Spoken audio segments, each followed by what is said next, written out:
स्वागत है आपका सिटी पोस्ट लाइव में। मैं हूं शिवानी जायसवाल। आज संसद में 3 बिलों पर हुआ बवंडर।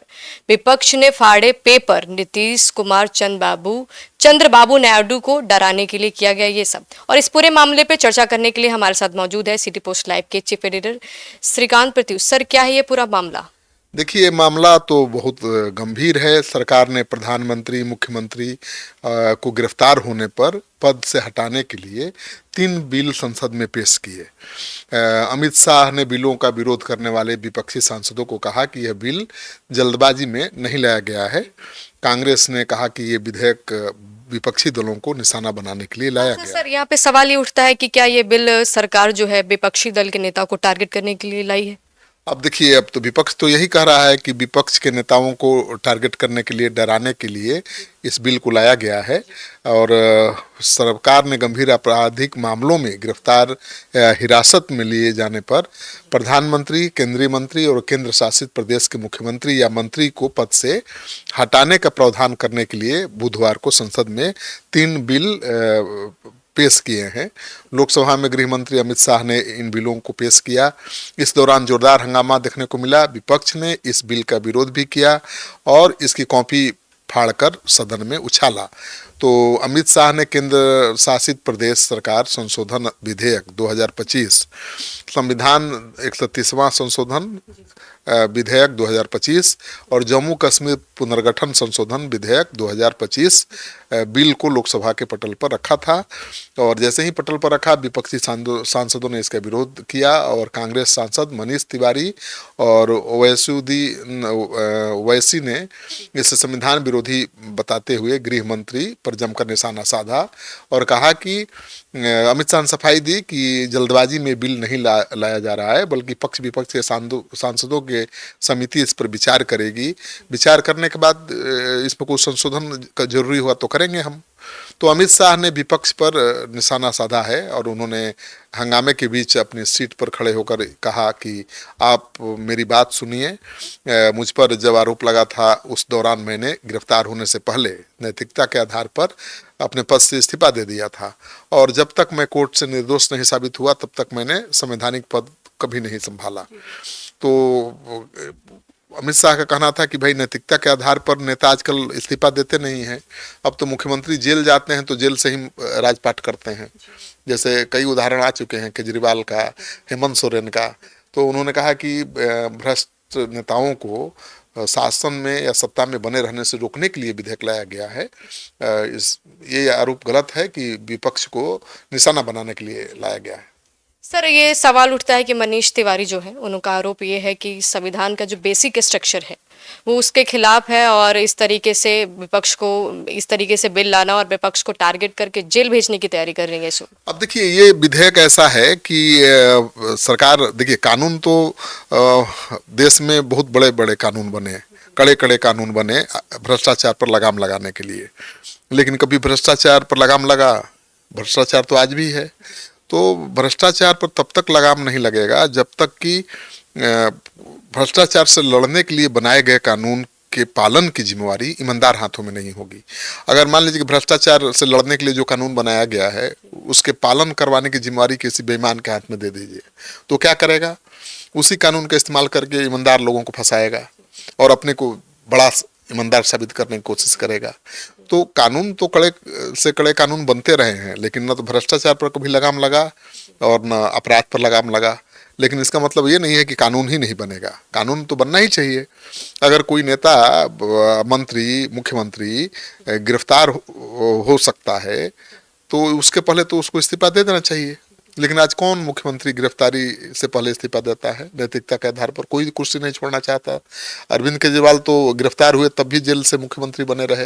तो यहाँ पे सवाल ये उठता है कि क्या इस बिल से प्रधानमंत्री और मुख्यमंत्री जैसे पद जो है आसानी से इस पद से जो व्यक्ति है हटाए जा सकेंगे? नहीं, अब भ्रष्टाचार का गंभीर आरोप होगा तभी हटाए जा सकते हैं। अगर लगता है कि जेल जाने की संभावना है तभी हटाए जा सकते हैं। और देखिए, जेल जाने के बाद तो ऐसे भी हटना ही पड़ता है, लेकिन अब इस कानून के बाद कम से कम नेताओं में डर तो रहेगा। और आपको पता है कि इसके पहले भी 2013 में यूपीए की जब सरकार थी तो एक अध्यादेश आया था जिसको राहुल गांधी ने फाड़ दिया था। खूब बवाल हुआ था वो अध्यादेश जानती हैं क्या था? वो अध्यादेश ये था कि 2 साल से ज्यादा की सजा जिसको हो जाएगी कोर्ट द्वारा, वो 6 साल तक चुनाव नहीं लड़ पाएगा। तो अध्यादेश लाया ही गया था लालू जी को बचाने के लिए, क्योंकि लालू जी चारा घोटाले में सजा याफ्ता हो गए थे। तो अगर वो अध्यादेश आ जाता तो लालू जी चुनाव लड़ सकते थे, लेकिन उसको राहुल गांधी ने फाड़ दिया कि नहीं। तो वो तो ठीक है, उसकी तारीफ भी हुई कि भाई किसी भी भ्रष्ट नेता को बचाने के मूड में राहुल गांधी नहीं है। लेकिन उसी तरह से राहुल गांधी भी फंसे। आपको पता ही है कि सूरत की अदालत ने आपराधिक मानहानि के मामले में उनको 2 साल से ज्यादा की सजा सुना दी थी, तब उनकी सदस्यता चली गई थी। और तब ये बात होने लगी थी कि अगर राहुल गांधी ने उस बिल को नहीं फाड़ा होता तो उनकी सदस्यता नहीं जाती। ये दीगर बात है कि कोर्ट से राहत मिल गई, ऊपरी कोर्ट से उनको, और सदस्यता बच गई, फिर से वो सांसद बन गए। तो इस कानून का दुरुपयोग भी हो सकता है, सदुपयोग भी हो सकता है। सर मैं आपके तरफ रुख करूंगी। मेरा सवाल ये है कि क्या ये बिल एक न्याय बनेगा या राजनीतिक मुद्दा बन के ही रह जाएगा? न्याय दिला पाएगा लोगों को? अब ये तो सत्ता के शीर्ष पर बैठे प्रभुओं पर निर्भर करता है कि इस कानून का वो कैसे इस्तेमाल करते हैं। इस कानून का इस्तेमाल अपने विरोधियों को फंसाने के लिए भी किया जा सकता है, और दोषियों को सजा दिलाने के लिए भी किया जा सकता है। तो अब कैसे सरकार इसका कानून का इस्तेमाल करेगी? कानून तो बनता है भाई भ्रष्टाचार पर लगाम लगाने के लिए ही, दोषी लोगों को सजा दिलाने के लिए, लेकिन उसका सही इस्तेमाल ना हो तो कभी कभी वो ईमानदार लोगों के गले की फांस भी बन जाता है। अभी विपक्ष ये आरोप लगा रहा है कि नीतीश कुमार और चंद्रबाबू नायडू जैसे जो सहयोगी दल हैं बीजेपी के, उनको डराने के लिए बिल लाया गया है। उनका यही आरोप है। तो विपक्ष का कहना है कि इस बिल के जरिए नीतीश कुमार को, चंद्रबाबू नायडू को, जो अलग अलग स्टैंड लेते रहते हैं सरकार से हटकर, उनको डराने और फंसाने के लिए बिल लाया गया। कहीं वो नहीं जाए। हाँ, कहीं डर से भागेंगे नहीं, क्योंकि नीतीश कुमार को लेकर भी बात चलती रहती है कब भाग जाएंगे तेजस्वी यादव के साथ, और चंद्रबाबू नायडू भी तलखते और दिखाते रहते हैं। तो दोनों नेता भागे नहीं बीजेपी को छोड़कर, इसलिए बीजेपी ने इस तरह का अध्यादेश लाया है, ये आरोप है। लेकिन अध्यादेश आ गया है तो मुझे लगता है इसका स्वागत होना चाहिए, और अध्यादेश की कॉपी को इस तरह से फाड़ कर उसको उड़ाना हवा में, ये ठीक परंपरा की शुरुआत नहीं है। हालांकि इसकी परंपरा की शुरुआत राहुल गांधी ने सबसे पहले की थी, लेकिन उस समय मकसद उनका नेक था। लेकिन इस समय तो भ्रष्ट और आरोपी लोगों को बचाने के लिए विपक्ष हंगामा कर रहा है। तो सवाल उठेगा कि भाई विपक्ष क्या चाहता है कि जेल जाने के बाद भी कोई मुख्यमंत्री बना रहे, सजा होने के बाद भी कोई चुनाव लड़ता रहे, क्या चाहता है? ऐसा भी तो हो सकता है बीजेपी अपनी पार्टी को बचाने के लिए बिल लेके आई है। अब तो आप विपक्ष के सवाल पूछ रही हैं। अब इस कानून की भेंट तो बीजेपी के नेता भी चढ़ेंगे, ऐसा थोड़े है। अभी तो कांग्रेस से ज्यादा बीजेपी के ही मुख्यमंत्री हैं राज्यों में, और इस कानून का सही से पालन हो तो बीजेपी के ही मंत्री जेल जाएंगे, हाँ, बीजेपी के ही मुख्यमंत्री जेल जाएंगे। तो ये कहना कि नहीं विपक्ष ने केवल डराने के लिए, सरकार ने विपक्ष को डराने के लिए बिल लाया है, ये ठीक नहीं होगा।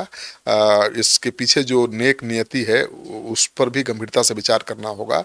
और भ्रष्टाचार पर लगाम लगाने की पहल तो होती ही रही है, लेकिन उस जो कानून बनता है भ्रष्टाचार पर रोक लगाने के लिए, उसके पालन की जिम्मेवारी ईमानदार हाथों में नहीं जाती है, इसलिए कानून मजाक बनकर रह जाता है। और भ्रष्टाचार रोकने के लिए बनाए गए कानून की भेंट चढ़ जाते हैं ईमानदार लोग, क्योंकि बेईमानों के हाथ में जब कानून जाता है तो उसी के इस्तेमाल करके वो ईमानदारों को फंसाते हैं, ठीक है, और खुद को ज्यादा ईमानदार साबित करने की कोशिश करते हैं। आप अगर बेईमान हैं तो सब अपने को ईमानदार साबित करने का क्या तरीका है कि पब्लिक के नज़र में जो ईमानदार है उस पर हाथ डाल दीजिए। तो बोला ये तो सबसे बड़ा ईमानदार है भाई, हाँ, ईमानदार को भी नहीं छोड़ा। तो इस कानून का दुरुपयोग हो सकता है, लेकिन कानून का दुरुपयोग हुआ इसलिए कानून नहीं बनेगा, ये कहना भी ठीक नहीं है। तो कानून आया है तो इसका स्वागत होना चाहिए, और दुरुपयोग जब होगा आगे तो विरोध होना चाहिए। जैसा कि आप सुन रहे थे हमारे डिबेट को, अपनी राय आप कमेंट सेक्शन में हमारे साथ जरूर साझा करें। तो फिलहाल इस खबर में इतना ही। आगे की खबरों के लिए आप लगातार हमसे जुड़े रहिए। तब तक के लिए धन्यवाद।